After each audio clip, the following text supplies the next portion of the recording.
안녕하세요. 안녕하세요, 여러분. 명절 잘 지내셨어요? 우리 한비 멤버들 지금 어디에 와 있는 거죠? 뭔가 낯선데? 저희는 회식을 겸해서 네. 이자카야에 와 있습니다. 오. 비싼 거 한번 먹고 한잔하려고 왔습니다. 오늘 저 도망갈 거야. 청구서는 이 집으로. 오늘 전에 애들 놔두고 이렇게 집안의 시간 가져본 적 있어요? 없어요, 저. 저희 단호하게 없어요. 그 새벽 2시 이후에 없어요. 아니, 나 그것도 한 10년 만에 처음이고. 10년. 10년 만에 10년 나왔던 만에 매출이 없어요. 10년 만에. 저희가 오늘 영화를 한 편 봤어요. 무슨 영화 보셨어요? 벌써 영화는 가버나움. 우리가 흔히 보기 힘들었던 레바논 상황에 관련한 영화예요. 난민들에 대한 네, 영화이긴 난민들에 하고. 대한 영화고.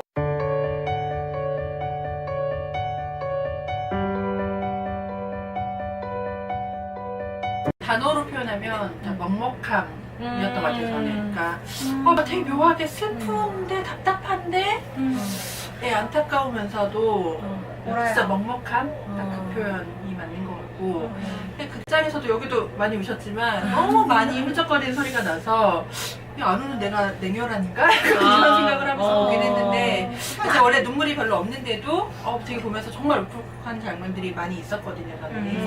살아남기 위해서 가장 처절하게 고통받고 가장 처절하게 노력하는 사람이 그 중에서 제일 약자인 어린아이였다는 점. 예, 데뷔에서 그 주인공 아이의 아빠가 굉장히 무능하고 무책임하고 그런 무기력한 존재로 그려지면서 계속 담배를 피우거든요. 그래서 그런 장면, 그런 미장센이 저한테는 굉장히 대비가 많이 됐어요. 그 어린아이의 삶과 아빠의 삶, 그리고 여기에 대해서 그래도 저항하고 그래도 분노하는 건 또 가장 약자 중에서도 약자인 그 아이였다는 거. 우리가 상상할 수도 없는 세계잖아요. 네, 네, 상상할 수도 없고 겪어보지도 않고 또 공감을 한다는 것 자체가 저는 사실은 약간 이게 뭔가 내가 사치를 부리는 것 같다. 감정의 사치이고 오히려 이런 싸구려 내가 동정을 한다는 게 어떤 의미일까? 그래서 오히려 좀 마음을 다잡게 되고 버려진 여성과 아이에 대해서 어떻게 우리가 이 살아가는 방법들을 되게 객관적으로 저는 봐서 볼 수 있었던 것 같아요. 그래서 영화 보면서 계속 애가 나이가 조금만 더 있었어도 본인이 자립할 수 있을 텐데 그게 안 되는 거잖아요. 안 돼요. 너무 가슴이 계속 애가 한 몇 살만 더 많았어도 근데 충분히 그것조차도 받아들이는데. 안 됐던 게 그 아이가 아무리 나이가 많아도 뭔가가 안 됐던 게 부모가 아이 출생 신고를 하지 않았다라는 거. 그게 네, 가장 굉장히 큰 중요하죠. 문제였죠. 아이가 엄마로부터 보고 배운 게 아이한테 뭔가 해주고 이런 것도 배웠지만 그 생계 수단으로 그 뭔가를 제조하지 않습니까? 되게 감동적이셨나봐요. 저는 그 엄마를 되게 원망하면서 봤거든요. 그러니까 엄마도 피해자이긴 네, 하지만 저도 엄마는 이렇게 무책임할 수가 정말 이러면서 봤는데 나는 근데 엄마도 사실은 되게 많이 불쌍했어요. 불쌍했어요. 엄마가 너무 많이 불쌍했던 이유가 그 사람도 그렇게 받아. 그렇게 사는 그러니까 아이한테 지금 말씀하면서 뭘 먹고. 그렇게 될 수밖에 없다라는 거, 배운 게 그거밖에 없다라는 거. 개인적으로 너무 고통스러웠어요. 여기는 덤덤하게 부단하게 그냥 일상을 그리는 것 같은데 그 정말 보호받지 못하는 삶, 어디에 소속되지 못하는 삶, 그리고 기댈 곳이 없는 그런 난민들이나 난민이 아니어도 그냥 그 지역에서 일상을 사는 사람들의 모습을 정말 덤덤하게 그리는데 그게 슬픔 이상의 감정이 느껴지는 거예요. 아팠어, 맞아. 아니, 그래 그 대사에 그게 나와요. 칼로 자기 마음을 찌르는 것 같다, 가슴을 찌르는 것 같다. 근데 저는 그 감정을 제가 느꼈어요. 저는 개인적으로 엄마잖아요. 한 번도 아이가 태어난 후에 내 삶을 누구한테 배워본 적이 없거든요. 근데 아이가 일단 태어나고 보니 왜 막 어떤 분들 그러잖아요. 태어나면 효도해야 돼. 내가 너한테 어떻게 했는데 이렇게 얘기하시는 분들이 있었어요. 근데 제가 아이를 낳아보니까 이 아이는 사실 자인처럼 자기가 세상에 태어나겠다 안 태어나겠다 선택한 게 아니잖아요.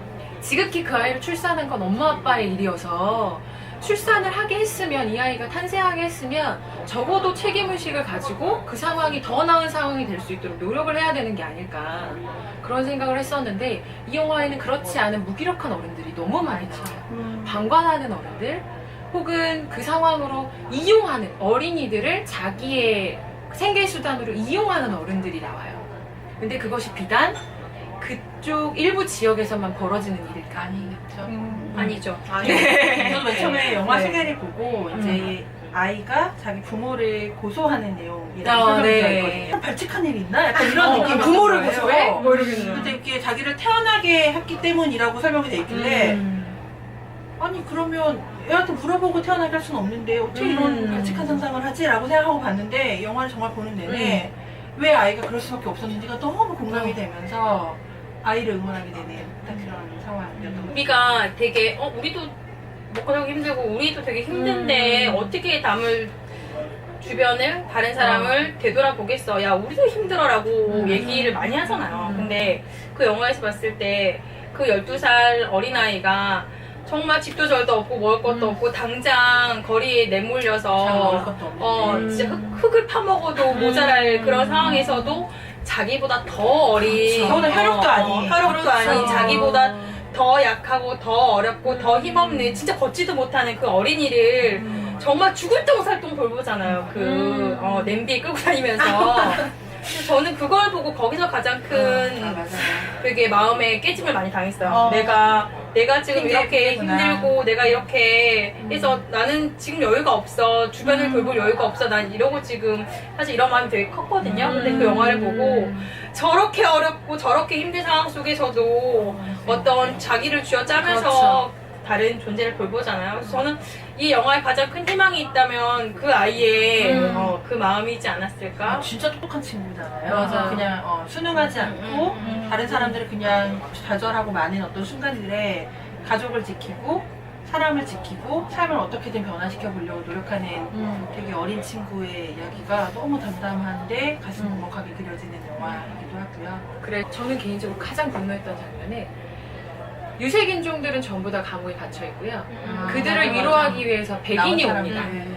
백인들이 와서 당신들과 이렇게 하기 친구가 위해서 되려고 왔어요. 친구가 되려고 왔어요. 뭐 위로 거기서 막 이제 춤을 추고 노래를 하고 막 이런 시간을 갖거든요. 그런데 일부 춤을 추는 유색인종도 있지만 무표정으로 받아들이는 유색인종을 보면서 우리가 누군가를 돕는다고 하는 것이 그저 우리의 만족이거나 허울이었던 건 아닐까? 근데 이런 오히려 생각도 저는 했어요.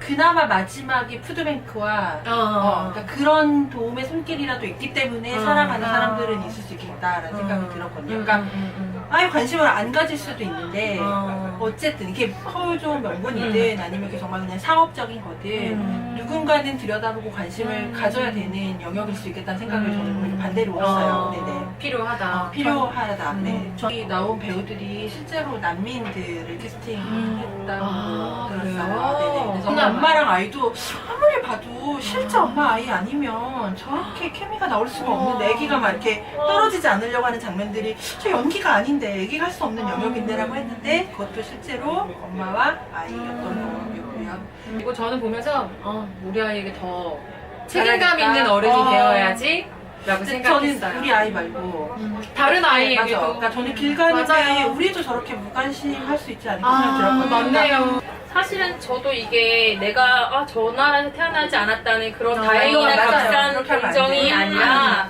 실제 내 상황에서 내가 할 수 있는 최선이 무엇일까. 지금 최선은 굉장히 폭이 좁거든요. 되게 폭이 좁았어요, 사실은. 근데 이 영화를 보면서 내가 한 건 최선조차도 아니었고 실제로 그건 그냥 자기 합리와 자기 변명이었구나. 그래서 지금 뭐 갑자기 100발자국 먼저 가지 않더라도 지금 단 반발자국 한 발자국만이라도 주변 그리고 국경을 넘어서 지금 여기 뭐 지금 난민분들도 많잖아요. 그래서 여기 조금 더 관심을 기울이는 책임감 있는 어른 이게 되어야겠다는 생각이 들었습니다. 저도 힘들고 했지만 마음이 너무 무거웠기 맞아. 때문에 하지만 굉장히 사회적으로 문제가 되는 것들에 대해서 얘기를 했기 때문에 더 많은 사람들이 봤으면 좋겠어요. 한 번쯤은 보셔도 좋을 영화. 그리고 보시고 나서 한 번쯤은 잠시 생각할 수 있는 여지를 가질 수 있는 영화. 가버나움이었던 것 같아요. 가버나움 보세요. 보세요. 다문화 보세요. 추천. 우리도 추천. 좋아요.